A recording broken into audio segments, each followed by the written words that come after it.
성도님들 혹시 배달앱 잘 사용하고 계십니까? 늦은 시간에 배가 고프면 우리도 모르게 배달앱 어플을 열게 됩니다. 그러면 일단 먹고 싶은 음식이 생각나서 주문을 하고 나면 어떻습니까? 그러면 그때부터 시간이 조금만 지나면 요즘은 실시간 추적 알림이 뜹니다. 음식 준비 중, 배달 준비 중, 아무래도 우리를 가장 흥분하게 하는 알림은 배달기사님이 음식을 픽업했습니다 라는 메시지인 것 같습니다. 그러면 그 메시지가 뜨면 그때부터 마음이 조급해지기 시작합니다. 5분만 지나도 마음이 급합니다. 왜 안 오지? 그리고 요즘은 어디쯤 왔는지 추적이 되기 때문에 어플을 열어보는 거죠. 어디쯤 도착했지? 빨리 왔으면 좋겠다는 마음인 거죠. 한 조사에서 흥미로운 결과가 나왔습니다. 한국인들이 인터넷 페이지 로딩을 기다릴 수 있는 평균 시간이 3초라고 합니다. 3초가 지나면 70%가 그 페이지를 떠납니다. 그리고 요즘은 유튜브 1.5배속, 2배속이 당연해졌고 넷플릭스는 틀자마자 자동 재생으로 우리가 선택할 시간조차 주지 않습니다.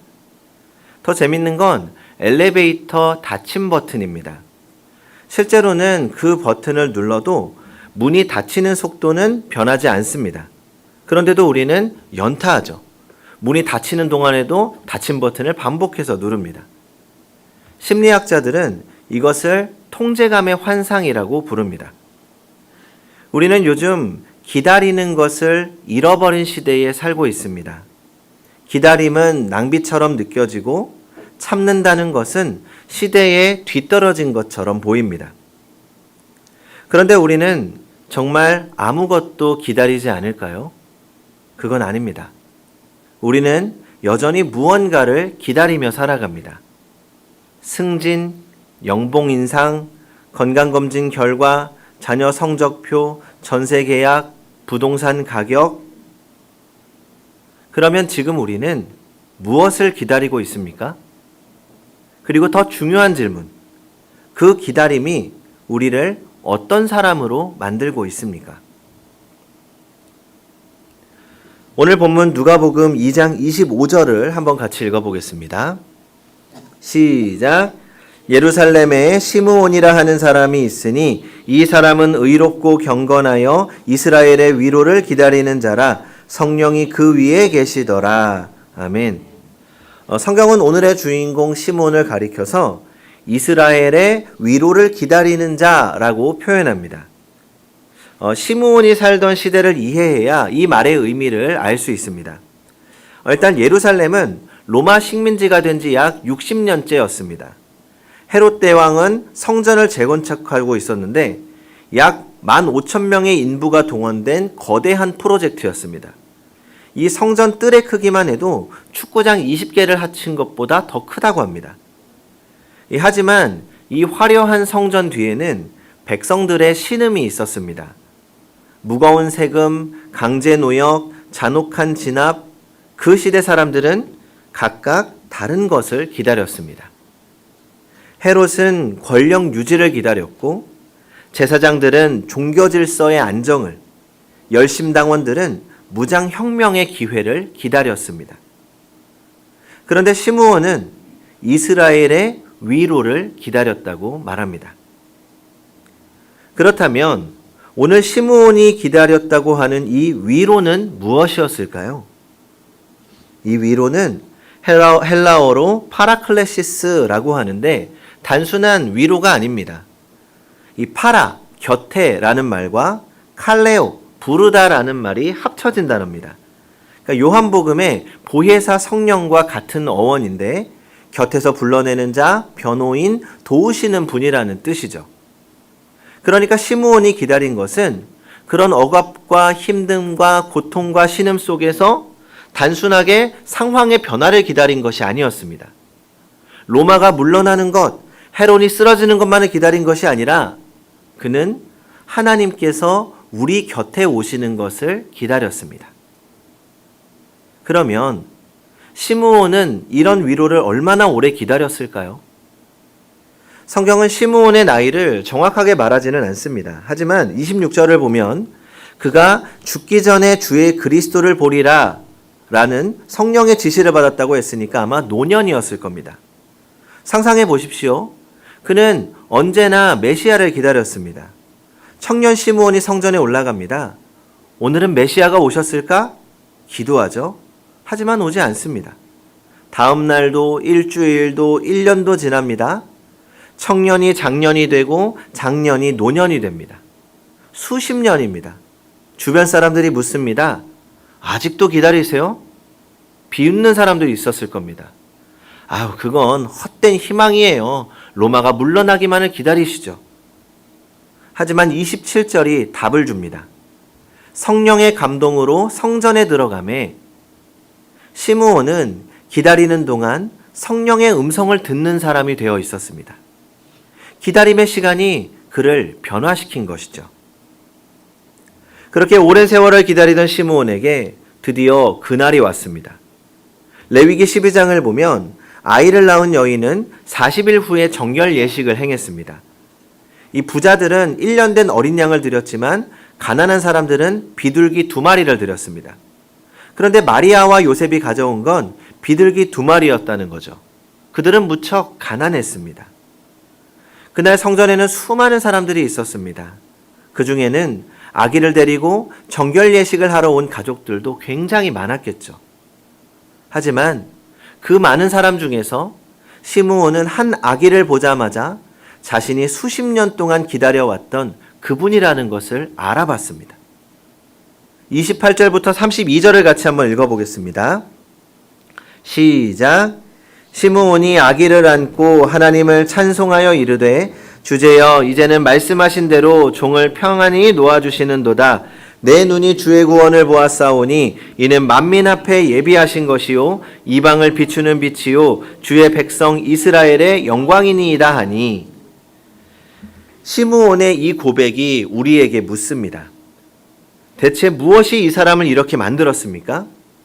수십 년의 기다림이 그를 어떻게 변화시켰습니까? 사실 기다림 속에 변화된 것은 시므온만이 아닙니다. 성경을 보면 하나님은 늘 이런 방식으로 일하셨습니다. 기다림 속에서 사람을 빚으시고 그 기다림이 그 사람을 하나님의 사람으로 성장시켜 나갔던 거죠. 먼저 아브라함을 생각해 보십시오. 하나님께서 아들을 주시겠다고 약속하셨습니다. 하지만 1년이 지나도 5년이 지나도 아무 일도 일어나지 않았죠. 75세의 약속을 받았는데 어느새 85세가 됐습니다. 그때 그는 참지 못하고 하갈을 통해서 이스마엘을 낳습니다. 그런데 그로부터 또 14년이 지나서 그가 100세가 되었을 때에야 이삭이 태어납니다. 25년입니다. 그 25년 동안 하나님께서 아브라함에게 무엇을 가르치셨습니까? 처음에는 불신이었지만 기다림의 시간이 그를 믿음의 조상으로 만든 것입니다. 요셉도 13년의 노예와 감옥 생활을 했지만 기다리는 동안 하나님의 섭리를 읽는 사람이 되었습니다. 모세도 40년 동안 광야 생활로 왕자의 교만이 깨지고 하나님의 도구로 성장해 나갔습니다. 다윗도 기름 부음을 받고 15년이 지나서야 왕이 되었지만 그 기다림의 긴 시간 동안 하나님께서는 그를 하나님의 마음을 아는 사람으로 만들어 가셨습니다. 그들은 모두 기다림의 사람들이었고 그 기다림이 그들을 하나님의 사람으로 빚어갔습니다. 시므온도 마찬가지였습니다. 그 기다림을 통해서 그는 성령의 음성을 듣는 사람으로 변화되었던 것이죠. 그리고 오늘 34절과 35절을 보면 더 놀랍습니다. 이 시므온은 아기 예수님의 미래를 보았습니다. 보라, 이는 이스라엘 중 많은 사람을 패하거나 흥하게 하며 비방을 받는 표적이 되기 위하여 세움을 받았고 또 칼이 내 마음을 찌르듯 하리니. 시므온은 십자가를 보았고 마리아가 겪을 고통을 보았습니다. 오랜 기다림이 그에게 준 통찰력이었습니다. 수많은 사람이 그날 성전에 있었지만 시므온만 알아봤습니다. 제사장들도 바리새인들도 있었지만 그들은 다른 것을 기다리고 있었기 때문에 알아보지 못했습니다. 왜 그랬을까요? 기다림에는 이런 힘이 있습니다. 기다림 속에는 진짜 중요한 것이 보입니다. 이 바쁠 때는 모든 것이 중요해 보입니다. 그런데 기다림의 시간은 우리에게 묻습니다. 정말 중요한 것은 무엇인가? 성도 여러분, 우리는 지금 무엇을 기다리고 있습니까? 우리가 무엇을 기다리느냐가 우리를 어떤 사람으로 만드는지 결정합니다. 기다림이 없으면 기적도 없습니다. 기다림이 없으면 알아볼 눈도 없습니다. 우리는 지금 대림절 세 번째 주일을 지나가고 있습니다. 대림절은 도래, 오심을 의미하죠. 그리고 대림절은 교회력의 시작입니다. 추수감사절에서 과거의 은혜를 기억하고 대림절에서 현재를 기다림으로 살며 미래를 준비합니다. 이것이 교회력의 지혜입니다. 그런데 벌써 세 번째 주일입니다. 시간이 너무 빠릅니다. 하지만 늦지 않았습니다. 우리의 남은 대림절을 조금은 다르게 보내보면 어떨까요? 시므온처럼 의도적으로 느려지는 시간을 가져보는 겁니다.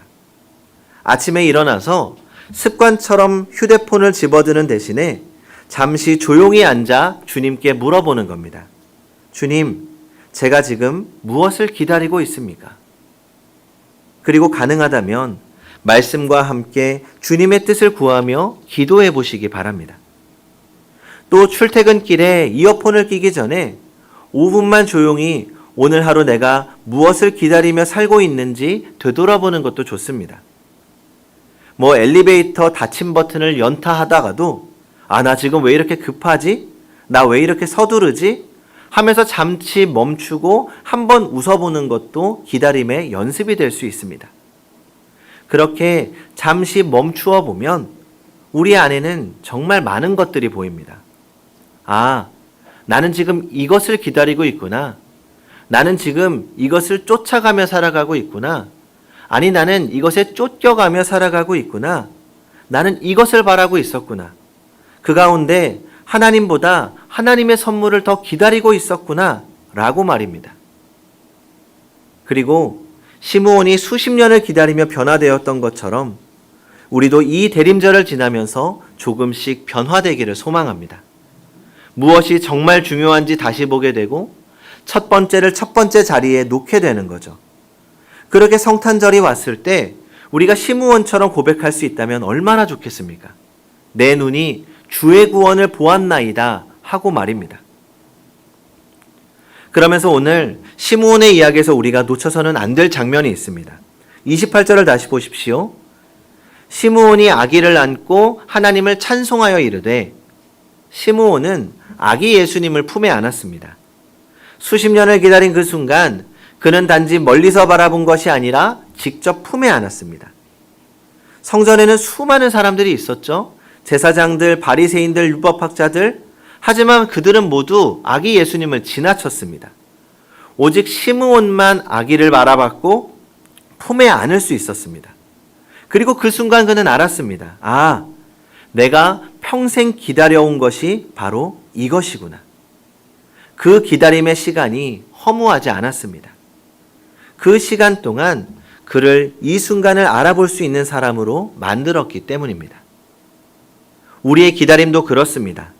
단순히 무언가를 얻기 위한 시간이 아닙니다. 기다림의 끝에서 우리가 진정으로 만나야 할 분을 만나기 위한 준비입니다. 시므온이 그랬던 것처럼 말입니다. 그래서 시므온은 그 순간 죽을 준비가 되어 있었습니다. 왜냐하면 그가 기다리던 것을 보았기 때문이죠. 보았을 뿐만 아니라 품에 안았습니다. 성도 여러분, 우리도 언젠가 이 세상을 떠날 것입니다. 그날 우리는 무엇을 보았다고 고백할까요? 내가 사는 날 동안 무엇을 품고 살아왔다고 고백할까요? 저는 돈을 많이 모았습니다. 저는 성공했습니다. 아니면 시므온처럼 내 눈이 오직 주의 구원을 보았나이다. 내 품에 주님을 안았나이다 라고 고백할까요? 우리에게 좋은 소식은 시므온이 기다리던 그분이 이미 오셨다는 사실입니다. 지금도 우리 가운데 계십니다. 그리고 다시 오실 것을 약속하셨습니다. 우리가 기다리는 것은 헛된 것을 기다리는 것이 아닙니다. 반드시 오실 분, 이미 오신 분, 지금도 함께 하시는 분을 기다리는 것입니다. 그러니 우리의 기다림은 불안이 아니라 소망입니다. 이번 대림절 시므온처럼 기다리십시오. 그리고 시므온처럼 변화되십시오. 기다림이 우리를 만들어가게 하십시오.